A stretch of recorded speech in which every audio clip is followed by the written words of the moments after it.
고요한 정막이 흐르는 날이었습니다. 광야 40년 생활을 끝내고 요단강을 건너서 이스라엘 백성들이 가나안 땅에 첫 발을 내딛고서 길갈에서 잠시 머물러 유월절을 지키고 난 다음 드디어 여리고성을 향해 진격해 오고 있었습니다. 여리고성 사람들은 이미 이스라엘에 대한 소식을 듣고 있었습니다. 우리가 아는 대로 여리고성에 살던 기생 라합이 이스라엘 정탐꾼들에게 하는 말이 여호수아서 2장 9절에서 11절 나옵니다. 이 땅을 너희에게 주신지를 내가 아노라. 우리가 너희를 심히 두려워하고 이 땅의 주민들이 다 너희 앞에서 간담이 녹나니 너희가 애굽에 나올 때에 여호와께서 너희 앞에서 홍해물을 마르게 하신 일과 너희가 요단 저쪽에 아모리 사람의 두 왕 시온과 옥에게 행한 일, 곧 그들을 전멸시킨 일을 우리가 들었다. 우리가 듣자 곧 마음이 녹았고 너희로 말미암아 정신을 잃었다. 이스라엘 백성들이 홍해를 건너서 그리고 광야길을 지나 그리고 요단 동편에 있는 아모리 족속의 시온과 옥 그 두 부족을 완전히 전멸시킨 이야기를 여리고성 사람들도 듣고 두려웠다라는 겁니다. 이스라엘이 무서웠다라는 겁니다.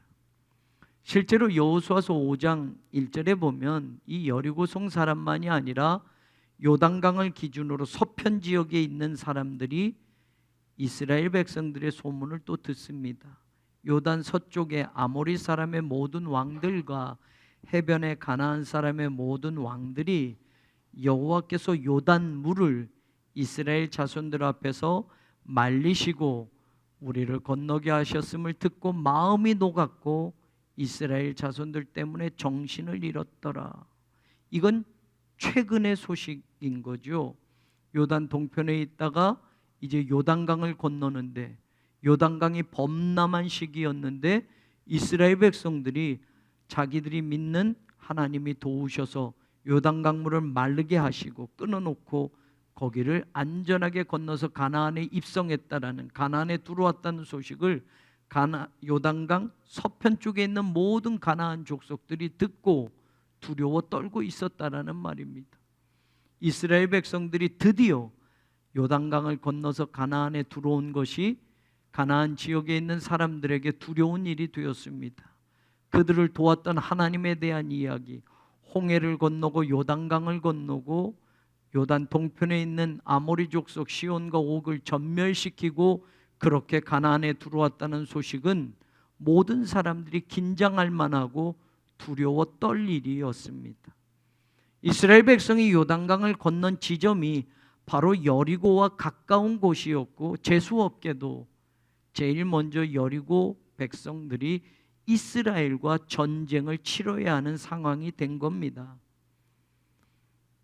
가뜩이나 소문도 그렇고 그런 이스라엘 백성이 여리고 백성들과 가장 먼저 전쟁을 하게 되었으니 여리고성의 입장에서는 만반의 준비를 하고 기다리고 있는 겁니다. 1절에 이스라엘 자손들을 말미암아 여리고는 굳게 닫혔고 출입하는 자가 없었다라고 성경은 이렇게 이야기해 줍니다. 굳게 닫혔다라는 말은 샤가르라는 히브리어를 두 번 반복해서 닫히고 닫혀 있다라는 말, 아주 든든하게 여리고가 지금 닫혀져 있다라는 걸 강조하는 말입니다.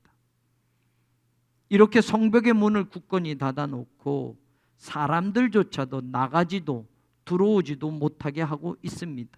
출입하는 자가 없더라라고 성경은 말합니다. 이 모습은 지금 여리고 사람들의 입장에선 사생결단을 하고 전쟁을 하겠다고 하는 그런 태세입니다.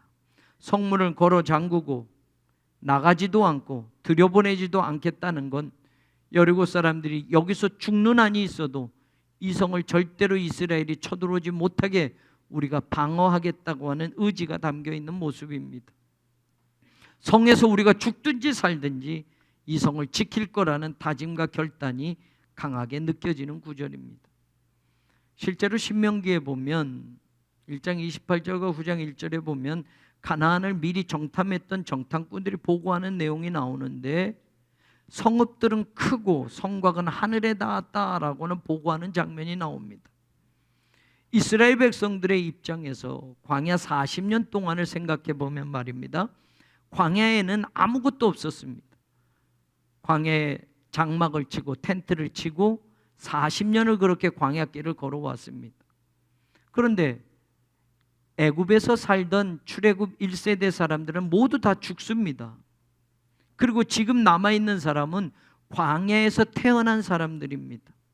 애굽에서 살았던 1세대들은 애굽의 성도 보았을 것이고 큰 집들도 보았을 것이고 높은 건물도 보았을 것이지만, 광야에서 태어난 사람들은 광야에는 아무것도 없는 겁니다. 그저 늘 텐트 치고 그렇게 살았던 것이 40년입니다.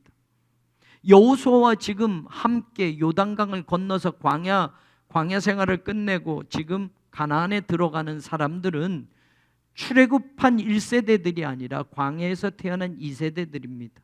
그러니 그들이 보고 자란 건 광야의 들판 아무것도 없는 것인데, 높은 집도 본 적도 없고 성도 본 적이 없습니다. 그런데 그들이 지금 가나안에 들어와서 여리고성을 딱 보는 겁니다. 여리고성은 내벽과 외벽으로 둘러쳐진 큰 성입니다. 그 큰 성을 보는 이스라엘 백성들의 입장, 태어나서 광야길만 40년을 걸어왔던 그 사람들이 그 성을 보면서 이야, 저 성은 곧 우리가 정복할 성이야 라고 생각했겠느냐라는 말입니다. 안에서 딱 걸어 잠그니 들어갈 수도 없고 안에서 나오지도 않습니다.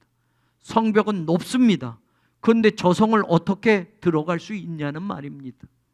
한 번도 그렇게 큰 성은 본 적이 없었을 겁니다. 그러니 그 앞에 있는 이스라엘 사람들은 아무리 생각해도 저 성을 무너뜨릴 방법은 없는 겁니다. 이스라엘이 당시에 가지고 있는 힘, 기술, 그걸로는 절대로 저 큰 여리고성을 무너뜨릴 수도 없고 그 성 안으로 빗장 걸어서 채워진 그 성 안으로 공격해 들어갈 수도 없습니다.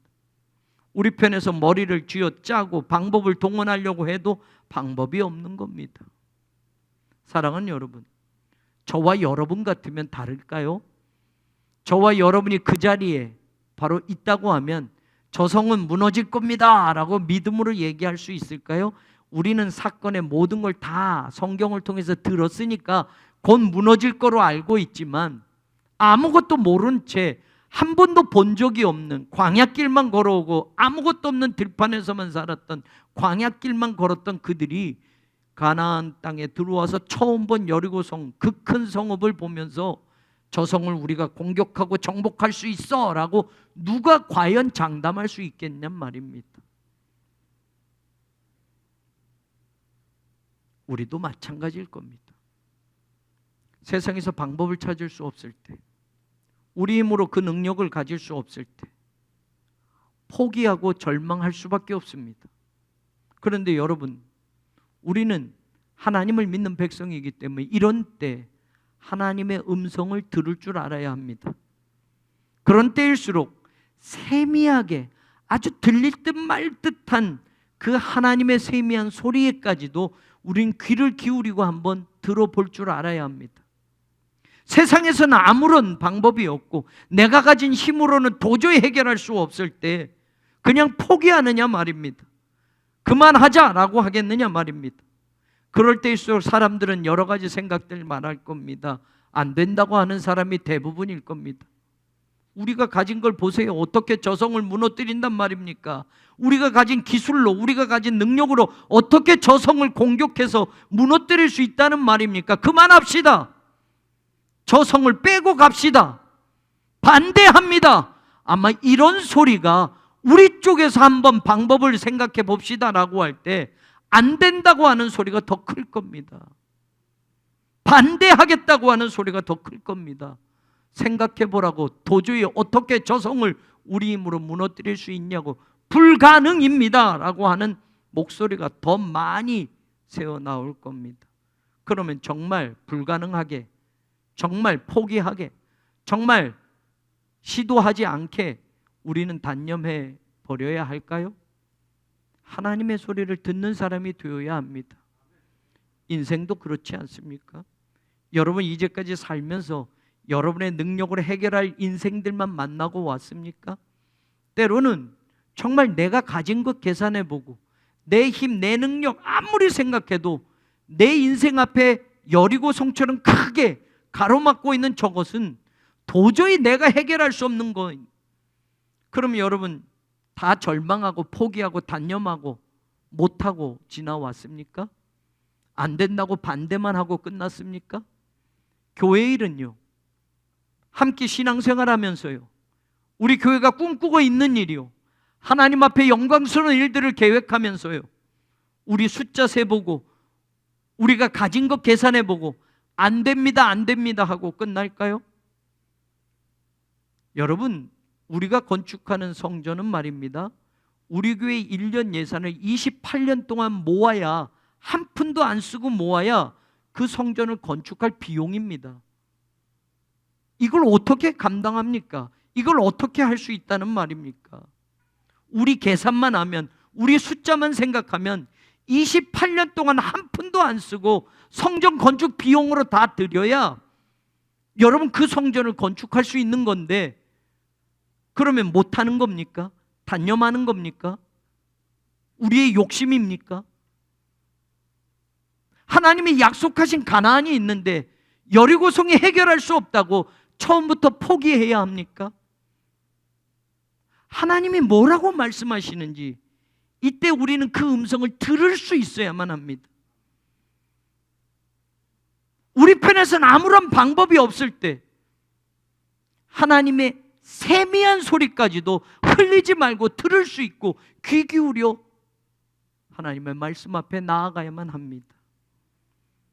오늘 성경은 1절에서 철옹성과 같은 여리고가 굳게 닫혀 있고 여리고에 사는 사람들은 출입하는 자가 없어서 사생결단을 하고 지금 이스라엘 백성들을 기다리고 있다고, 해결할 수 없는 상황, 힘든 조건을 처음부터 나열해 주고 있습니다.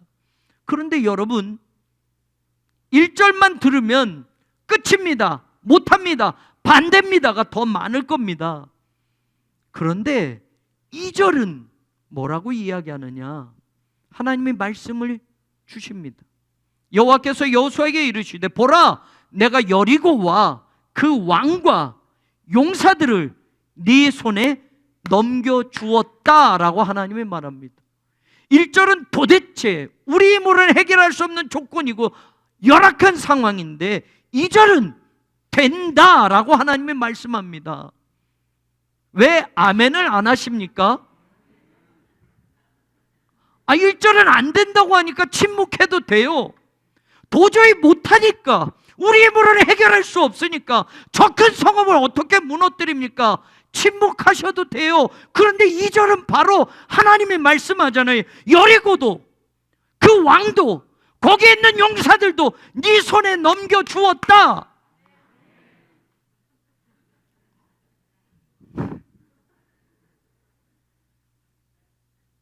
해결할 수 없는 여리고, 그 안에 수많은 용감한 장수들도 있을 것이고 여리고를 다스리는 왕도 있을 것이고, 그 큰 여리고, 인생의 문제가 되고 걱정거리가 되고 두려움의 대상이 된 그 모든 것들을 하나님은 바로 2절에서 내가 여리고와 여리고의 왕과 그 용사들을 네 손에 다 넘겨주었다. 여러분, 넘겨줄 거다 미래가 아니에요. 완료 시제로 말씀하셔요. 히브리어 성경에 보면 이미 줬다는 거예요. 이미 해결해 주셨다라는 거예요. 여러분,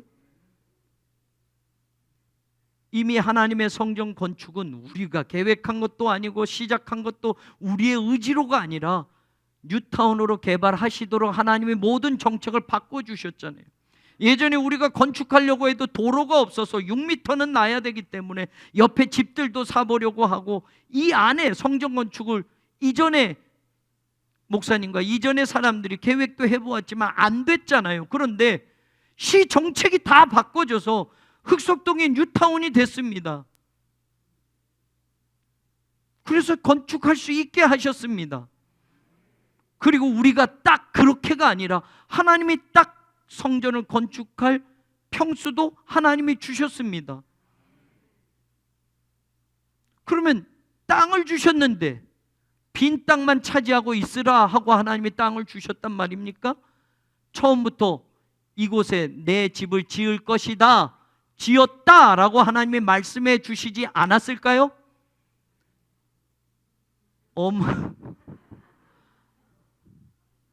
저만 들어야 됩니까? 같이 들어야 되는 거 아닙니까? 이미 너희들 손에 넘겨주었다. 아멘. 아니, 지금 말고 86년 전으로 거슬러 가면 한배구 속장님 댁에서 몇몇이 모여서 이 교회가 시작될 때 하나님은 86년 후에, 90년 후에, 100년 후에 하나님이 하실 일을 이미 다 계획해 놓으신 거라는 말입니다. 믿음은 그걸 보는 겁니다. 믿음은 바라는 것들의 실상이요, 보지 못하는 것들의 증거라고 말하지 않습니까? 여기만 보고 가지고 있는 것만 보면 어떻게 그걸 할 수 있단 말입니까? 안 된다고 하는 사람이 더 많겠죠. 그런데 하나님의 소리를 들어보면 된다고 하십니다. 하나님의 말씀은 네가 능력이 없지, 네가 아무리 생각해도 방법이 없지, 네가 가진 것으로는 도저히 안 되겠지, 내가 네 손에 그런데 넘겨주었다라고 말씀하는 겁니다. 여리고도 넘겨주고 여리고 왕도 넘겨주고 거기에 있는 용사들도 다 네 손에 넘겨주었다. 그러면서 하나님이 디테일하게 3절에 이렇게 말합니다. 이스라엘 백성들로 성을 돌아라. 하루에 한 바퀴씩 돌아라. 마지막 날은 7바퀴를 돌아라. 4절에 제사장들이 7 양각 나팔을 붙잡고 서라. 제사장들은 하나님의 궤를 메고 성을 돌아라. 5절 하반절에 보면 나팔 소리가 너희에게 들릴 때에는 백성은 다 큰 소리로 외쳐 부르라. 그리하면 성벽이 무너져 내리리라. 우리말로는 성벽이지만 여러분 영어와 여러분 히브리어에 보면 관사가 붙었어요. 그 성벽이 무너져 내리리라. 그 성벽이 어떤 성벽입니까? 그 두꺼운 성벽, 그 높은 성벽, 그 튼튼한 성벽이 무너져 내릴 거다. 해결할 수 없을 것 같은 문제 풀어질 것이다 라고 하나님은 말씀하십니다. 요즘 DIY, Do It Yourself 제품이 많이 나옵니다. 그래서 혼자서 제품을 사면 조립을 해야 되지요. 가구든 어떤 제품이든 DIY 제품 조금 싸면서 우리가 조립을 해야만 됩니다. 저도 많이 해봤는데 가끔 순서가 바뀌거나 부품을 제대로 순서대로 아니면 매뉴얼대로 안 하게 될 때는 여지없이 다시 풀어서 다시 틀려진 부분부터 다시 순차적으로 다시 해나가야 됩니다. 그래서 실수하지 않으려고 매뉴얼을 꼼꼼히 들여다봐야 됩니다. 설명서를 제대로 보고 하나하나 해나가야 됩니다. 조금 천천히 해도 하나하나 확실하게 해나가야 됩니다. 제가 얼마 전에 운동을 해야 되겠다고 생각을 해서 실내 자전거를 샀습니다. 그런데 조립을 해야 돼요. 꼼꼼하게. 예전에도 뭐 하다가 순서를 잘못해서 다시 풀고 막 그런 적이 있어서 천천히 하나 조립을 다 했어요. 다 했어. 마지막 페달을 이제 넣으면 빨리 타볼 수 있는 거예요. 오른쪽 페달을 돌려서 딱 채웠어요. 그래서 왼쪽 페달을 돌리는데 안 맞는 거예요. 아이고, 한국 제품이 아니, 이거 분명히 중국산일 거야 막 이러면서 아무리 천천히 돌려도 들어갈 듯 하다 다시 어그러지면서 안 들어가요. 매뉴얼을 봐도 방법이 없어요. 그래서 공장에 전화를 했어요. 거기 전화를 해서 아니, 이거 제품이 말이에요, 페달이 안 돌아가요. 어느 쪽 페달이에요? 왼쪽이요. 왼쪽은 거꾸로 돌리셔야 됩니다. 보세요. 자전거 페달이 이렇게 돌면 오른쪽은 이렇게 오른쪽으로 늘 돌리듯이 해야 꽉 채워지잖아요. 왼쪽도 오른쪽으로 돌리려고 하니 여러분 왼쪽 바퀴는 왼쪽으로 돌려야 이게 페달이 안 빠지고 채워지잖아요. 이거를 오른쪽으로 계속 다시 될 듯하다 빠지고 또 다시 이거 나사 이거 조여지는 게 잘못된 거야. 왼쪽으로 돌리셔야 됩니다 하니까 왼쪽으로 돌리니까 바로 꽉 채워졌어요. 제가 꼼꼼한 A형인데 소심한 A형도 됩니다. 사랑하는 여러분, 갑자기 우리의 머리로 우리의 지식과 능력으로 해결할 수 없는 문제를 만날 때 우리는 하나님의 말씀의 매뉴얼을 다시 자세하게 들여다보시는지요? 도저히 방법과 해결책을 찾을 수 없는 인생의 커다란 문제를 만날 때 하나님의 말씀에 귀를 갖다 대고 기울여 나에게 하시는 말씀이 무엇일까? 하나하나 하나님의 순서를 따라가 본 적이 있으신지요? 해결할 수 없는 인생과 신앙의 역경 앞에서 이 하나님의 매뉴얼을 펼쳐서 하나하나 읽으며 나에게 하시는 말씀을 귀 기울여 들어보려고 하셨는지요? 여리고의 문제를 해결할 방법이나 능력이 여호수아에게도 이스라엘 백성들에게도 없었습니다. 그래서 하나님이 지금 말씀해 주십니다. 하나님의 매뉴얼을 여호수아에게 들려주시고 그 말씀대로 백성들이 따라가도록 하십니다. 그런데 여러분, 우리가 맞습니다, 하나님의 말씀 아멘입니다 라고 하지만 하나님이 주시는 말씀을 수용함에 있어서 우리가 한번 솔직히 다시 한번 생각해 보십시다. 저와 여러분이 여호수아 시대 때 여리고성을 만났습니다. 그리고 여호수아가 하나님이 말씀하셨다고 이제 이야기를 합니다. 이스라엘 백성이 돼서 한번 그 이야기를 다시 들어보십시다. 하나님의 성을 돌라고 했습니다. 하루에 한 바퀴씩 도십시오. 마지막 날은 7바퀴 돕니다. 나팔을 들고 돌라고 하셨습니다. 제사장들이 하나님의 법궤를 메고 돌라고 하셨습니다. 그리고 마지막 하나님이 큰 소리로 외치라 라고 할 때 다 함께 소리를 지르십시오. 그러면 성벽이 무너진다 하셨습니다.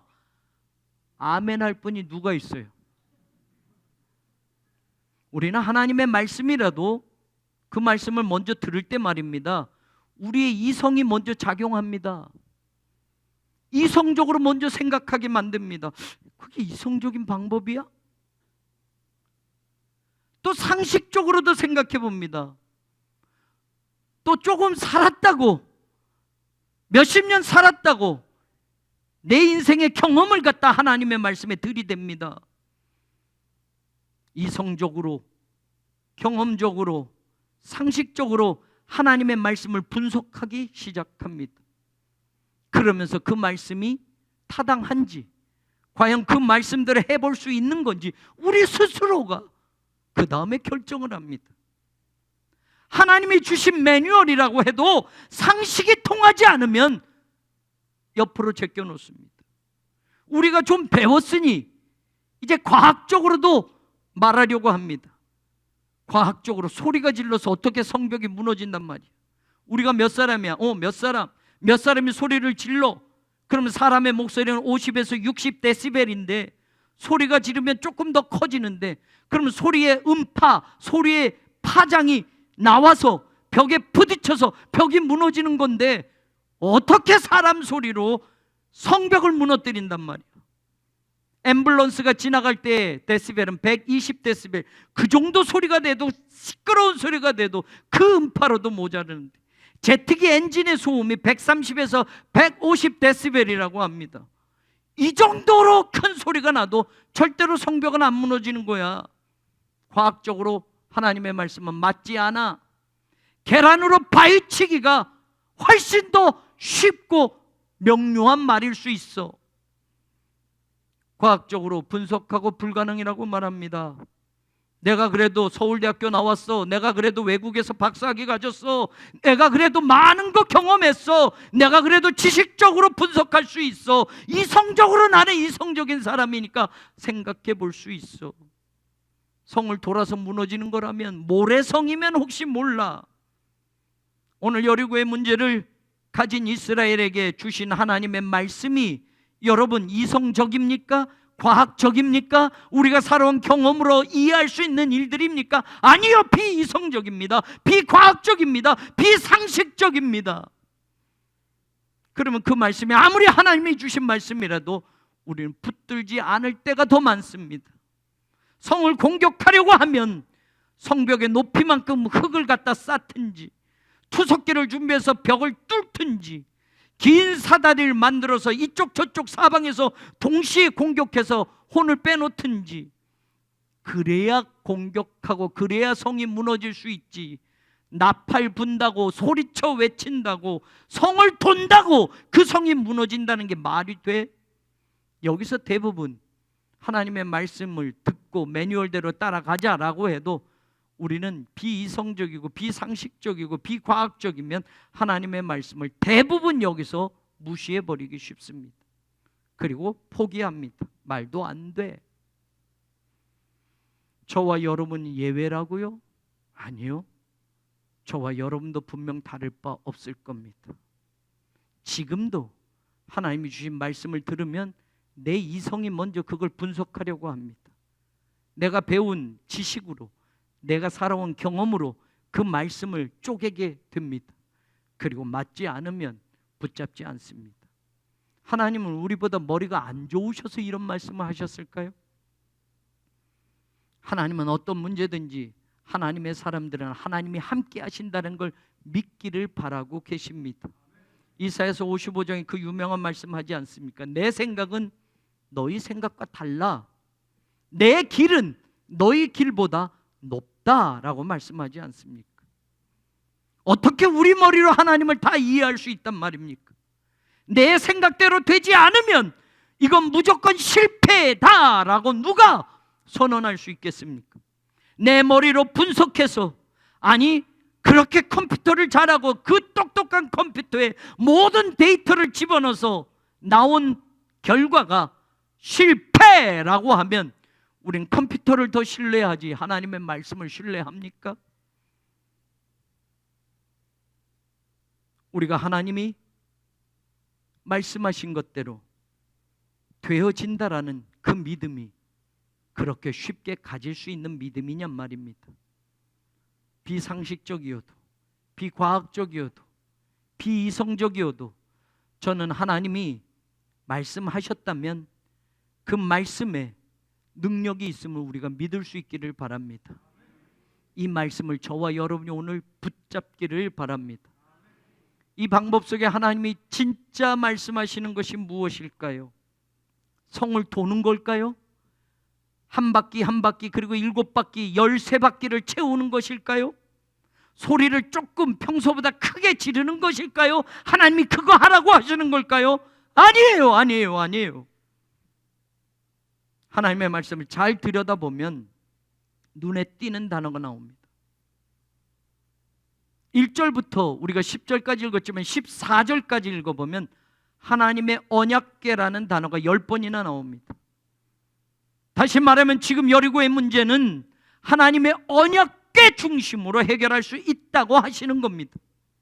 4절에 보면 언약궤 앞에서, 6절에 보면 언약궤를 메고, 6절 하반절에 보면 여호와의 궤 앞에서, 7절에 여호와의 궤 앞에서, 9절 하반절에 보면 후구는 여호와의 궤 뒤를, 11절에 보면 여호와의 궤가 그 성을 한 번 돌게 하고, 여호와의 궤, 여호와의 궤, 하나님의 법궤, 하나님의 법궤라는 말이 계속 나옵니다.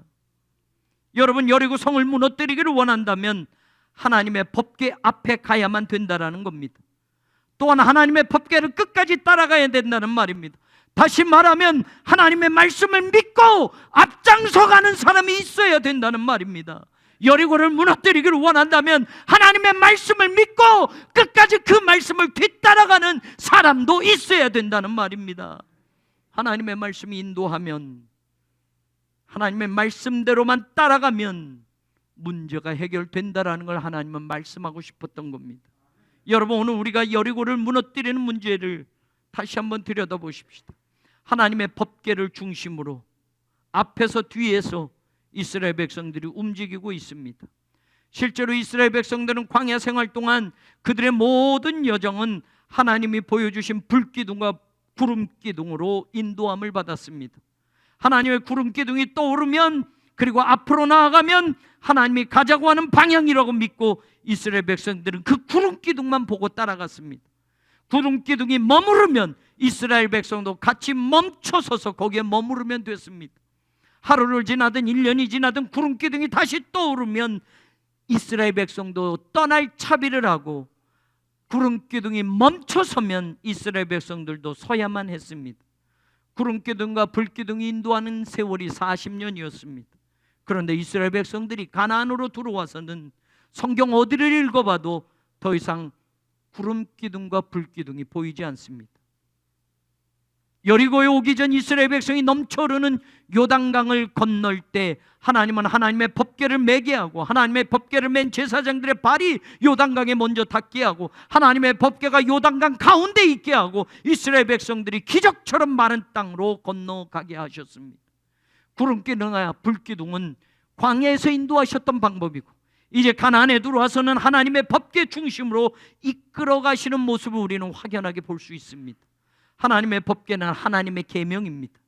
하나님의 이스라엘 백성에게 이제 가나안 땅에서는 너희들이 이렇게 살아야 된다, 이렇게 해야 된다, 이렇게 하지 말아야 된다라는 중요한 말씀의 계명을 그 법궤 안에 두게 하셨습니다.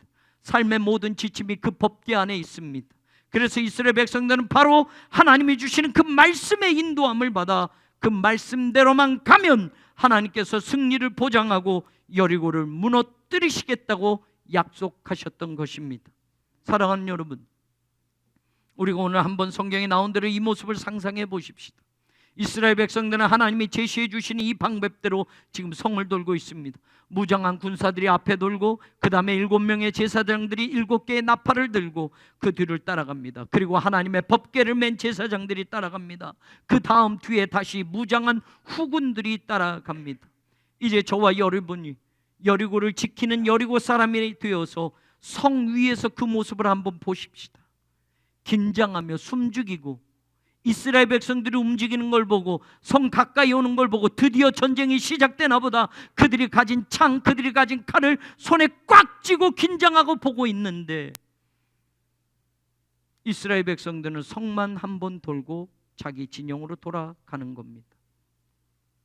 성 위에서 보고 의아해할 수밖에 없습니다.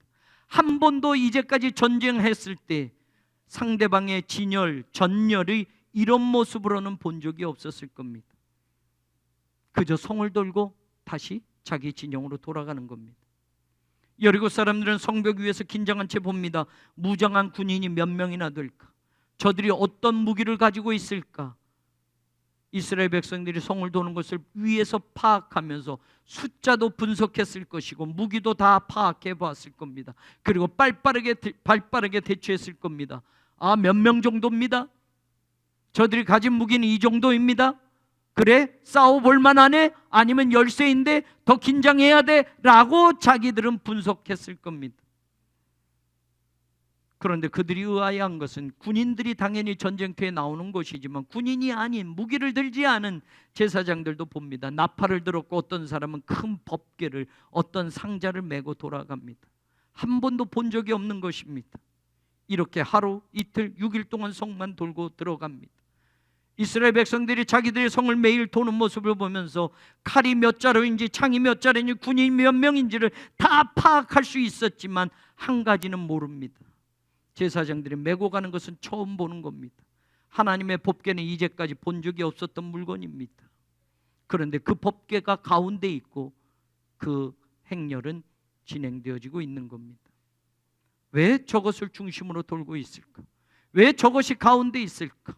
그들은 고민하고 분석해 보아도 알 수가 없습니다. 법궤는 하나님의 말씀의 상징이기 때문에, 법궤는 하나님의 백성들만 믿고 메고 나아가는 하나님의 임재의 상징이기 때문에 그렇습니다. 법궤를 맨 제사장뿐만 아니라 법궤를 따르는 군인들, 법궤 앞에서 나아가는 군인들, 모든 이스라엘 백성들은 하나님의 법궤에 하나님이 함께 하심을 분명히 믿고 나아가고 있다라는 겁니다. 여리고 사람들의 눈에는 그 믿음의 모습이 보이지 않습니다. 실제로 8절을 보면 여호수아가 백성에게 이르기를 마침에 제사장 7은 양각나팔 7개를 잡고 여호와 앞에서 나아가며 라고 되어 있습니다. 하나님의 법궤를 8절에서는 여호와라고까지도 이야기합니다. 왜 그렇습니까? 하나님의 법궤야말로 하나님의 함께 하시는 분명한 상징이기 때문에 그렇습니다. 하나님의 법궤야말로 하나님이 임재하시고 함께 하신다는 것을 보여주기 때문에 법궤 자체가 하나님이라고까지 표현하는 겁니다. 그래서 이스라엘 백성들은 법궤를 함부로 만질 수 없었습니다. 거룩한 것이기 때문에 그렇습니다. 하나님의 모습, 하나님의 임재, 하나님의 현현이 법궤 가운데 있기 때문에 그렇습니다. 이스라엘 백성들이 법궤를 따라가는 것은 조각목으로 만든 법궤를 따라가는 게 아닙니다. 금칠한 법궤를 따라가는 것이 아닙니다. 법궤를 따라간다라는 건 하나님을 따라가는 것을 말하는 겁니다.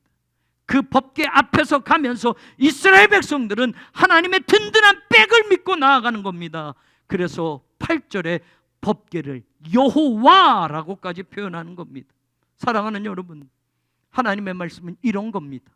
하나님의 말씀은 신비합니다. 하나님의 말씀 속에는 하나님의 능력이 나타납니다. 하나님의 말씀에는 기적이 일어납니다. 하나님의 말씀은 이 세상 만물을 창조하신 창조의 근원이 되기 때문에 그렇습니다. 하나님의 말씀은 하나님 자체이기 때문에 그렇습니다.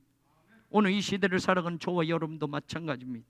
여리고의 문제가 아무리 커도 하나님의 이 신비로운 말씀을 믿고 따라가고 그 말씀 앞서서 가는 사람, 그 말씀 중심으로 뒤따라가는 사람이 있다고 한다면 여리고는 반드시 무너질 것입니다. 하나님의 말씀을 따라가는 사람들의 마지막 외치려 하는 그날, 말씀대로 따라가서 그 외치는 함성이야말로 그들의 목소리의 힘이 아니라 하나님의 말씀의 능력이 나타나는 순간이라는 말입니다. 말씀이신 하나님을 따라 외치라고 하는 그날에 승리의 함성이 우리의 교회와 우리의 인생의 자리에도 소리 높여 메아리쳐 울리기를 간절히 소망합니다. 그때 여리고는 무너지게 될 겁니다. 저와 여러분의 인생의 어떤 장벽, 저와 여러분의 교회의 사역의 어떤 장벽도 우리가 해결할 수 없는 그 여리고는 반드시 그날에 무너지게 됨을 보게 될 줄로 믿습니다. 말씀이신 하나님이 2000년 전에 이 땅에 오셔서 우리와 함께 임마누엘 하셨습니다. 그분이 십자가를 통해서 구원의 길을 열어놓으셨습니다. 그리고 그분이 세상 끝날까지 내가 너희와 항상 함께 하리라고 약속해 주셨습니다. 우리는 이 말씀을 믿고 가면 됩니다. 가나안이라는 그 약속을 믿고 여리고의 큰 문제를 향해서도 변함없이 진격해 나가는 이스라엘 백성들처럼 오늘도 이 말씀의 법궤에 하나님의 임재하심을 믿고 우리는 하나님의 말씀을 붙잡고 살아간다면 우리의 모든 여리고는 무너지는 날이 올 것입니다. 세상 사람들의 눈에는 우리가 맞닥뜨린 불리한 조건과 힘겨운 환경만 보이게 됩니다. 그래서 그들은 우리를 비웃습니다. 하나님 믿는데 왜 그렇게 됐어? 하나님 믿는데 왜 여적 가난해? 하나님 믿는데 왜 병들었어? 하나님 믿는데 왜 잘 되는 게 없어? 하나님 믿는데 왜 네 사업이 망해? 세상 사람들 우리 조건을 보고 우리의 환경을 보고 비웃을지 모르지만 사랑하는 여러분, 우리는 조건과 환경이 좋아질 때 능력을 받고 힘을 얻고 사는 게 아니라 어떤 상황에도 하나님의 말씀을 먼저 붙들고 살기 때문에 어떤 조건에도 하나님의 말씀을 따라가서 살기 때문에 가난해도 행복할 수 있다는 겁니다. 내가 병들어도 희망을 놓지 않는다라는 겁니다. 세상에서 손해를 봐도 나는 두려워하지 않는 겁니다. 왜 그렇습니까? 세상의 불리한 조건, 힘든 환경이 내가 따라가는 하나님의 말씀의 능력으로 무너질 때가 반드시 올 것이기 때문에 그렇습니다. 말씀의 매뉴얼을 따라간 사람들에게 주님이 외치라 하고는 그날에 말씀의 능력이 반드시 나타날 줄로 믿습니다. 그렇기 때문에 절망하지 않습니다. 포기하지 않습니다. 세상 사람들의 눈으로 보지 못하는 하나님의 말씀, 하나님의 말씀은 우리 속에 담고 살기 때문에 법궤를 중심으로 하나님의 말씀을 중심으로 여리고성이 아무리 커도 외치라고 하는 그날까지 그 믿음의 발걸음을 계속 이어나갈 때 그 여리고는 무너지게 될 줄로 믿습니다. 두려워하지 마십시오. 어떤 큰 문제가 여러분의 인생 이 앞을 가로막아도 무서워하지 마십시오. 절망하지 마십시오. 내가 이미 이 여리고를 네 손에 주었느니라. 하나님은 이 말씀을 우리에게 이미 하셨음을 믿으시기를 바랍니다. 하나님의 말씀만 붙잡으면 여리고는 무너질 줄로 믿습니다. 여리고 사람들은 이스라엘 백성들의 숫자가 몇 명인가를 분석했을 겁니다. 이스라엘 백성들이 가진 무기가 무엇인지 다 알아냈을 겁니다. 그러나 정말 중요한 것은 창이나 칼이나 군인의 숫자의 힘이 아니라 이스라엘 백성에게 주신 말씀과 그 말씀으로 역사하실 하나님을 그들은 알 수 없었던 겁니다. 하나님의 힘, 하나님의 능력이 하나님이 주신 말씀을 통해 이스라엘 백성들과 함께함을 그들은 눈으로는 볼 수 없었던 겁니다. 마찬가지입니다. 지금 교회에서 마귀가 두려워하는 것이 무엇일까요? 현대 교회를 바라보면서 사탄이 두려워하는 게 뭘까요? 교회에 온 사람들의 숫자를 보고 두려울까요? 그 교회가 얼마나 큰 건물을 가지고 있느냐, 건물의 높이나 크기를 보고 두려워할까요? 세상 사람들은 사람이 많이 모이면 힘이 있다고 생각합니다. 세상 사람들은 높은 빌딩을 가지면 그 사람 힘이 있다고 생각합니다. 그러나 사탄은 절대로 교회를 그렇게 보지 않습니다. 사탄은 교회를 숫자로 보지 않습니다. 교회를 건물의 크기로 보지 않습니다. 사탄이 오늘도 두려워하는 건 여리고 그 시대뿐만 아니라 오늘도 사탄이 두려워하는 건 하나님의 능력을 믿고 사는 사람들입니다. 하나님의 말씀을 가슴에 품고 살아가는 사람들을 사탄은 두려워합니다. 그 사람이 한 명이어도 사탄은 벌벌 떨 수밖에 없습니다. 하나님의 말씀은 변함없음을 믿고 그 말씀 중심으로 법궤를 메고 도는 이스라엘 백성들처럼 오늘도 조건과 환경은 열악해도 하나님의 살아있는 말씀, 그 말씀 속에 하나님이 함께 하실 믿고 나아가는 그 믿음의 사람들을 사탄은 분명 두려워하는 겁니다. 사랑하는 여러분, 언제나 하나님의 임재를 의심하지 말고 하나님의 능력을 믿고 하나님의 말씀의 권세를 믿고 우리를 맡고 서 있는, 우리 교회를 맡고 서 있는, 우리 민족을 맡고 서 있는, 우리 가정을 맡고 서 있는 여리고를 향하여 나아가는 하나님의 백성들이 되기를 주의 이름으로 축원합니다. 하나님의 법궤는 하나님의 계명입니다. 하나님의 법궤는 오늘을 살게 하는 하나님의 말씀입니다. 하나님의 법궤는 하나님이 오늘도 우리와 함께 하시는 임마누엘, 하나님의 임재의 약속입니다. 하나님의 법궤는 말씀 자체이신 하나님이십니다. 하나님과 동행하는 자, 하나님의 말씀을 가진 자, 하나님의 계명을 지키는 자, 하나님의 궤를 메고 앞장서고 그 말씀에 따라가는 자, 그들에게 초롱성 같은 여리고가 아무리 크다 할지라도 반드시 무너진다는 것이 오늘 하나님이 이스라엘 백성들에게 주신 귀중한 약속이요, 오늘 우리에게도 주시는 귀중한 말씀인 줄로 믿습니다. 하나님의 말씀을 들으십시오. 한 구절, 한 단어라도 붙들고 끝까지 살아가십시오. 여러분 인생 앞에 있는 여리고는 반드시 무너져 내릴 것입니다. 외치라고 하는 그날까지 하나님의 말씀의 매뉴얼대로 한 걸음 한 걸음 나아가고 믿음의 함성을 마지막 외칠 때 반드시 그 모든 우리의 여리고는 무너져 내리는 날이 올 것입니다. 그때 우리의 함성이 승리의 함성이 되고 그때 우리의 함성이 감사의 함성이 되는 복된 축복이 오늘 저와 여러분 우리 교회 위에 함께하기를 간절히 주의 이름으로 축원합니다.